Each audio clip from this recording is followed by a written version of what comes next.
After the Second World War, there was an uprising by the Kikuyu people who wanted their land back.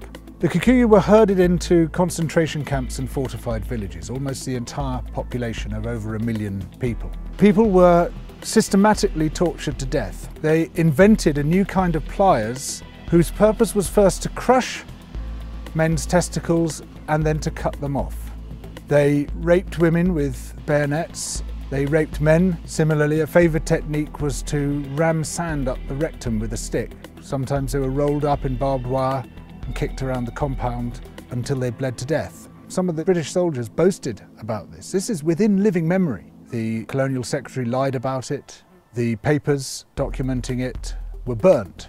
The impact of the rich and powerful nations has been so phenomenally murderous and destructive that it has been completely airbrushed from our national consciousness. In order to justify the land-grabbing colonial projects, you had to create an ideology. We, the Europeans or the Americans, have come to rescue the rest of the world from its depravity and backwardness. But in order to do that, you have to be able to demonstrate that the rest of the world is depraved and backward. From this arose the racism that is still with us today. It was a necessary component of the colonial project. Some people might claim, well, okay, we broke a few eggs to make this omelette, as if all those human beings were eggs. But look at the omelette, isn't it fantastic? Look, we've made this fantastic omelette. Forget about all that unpleasant stuff and let's just celebrate where we are.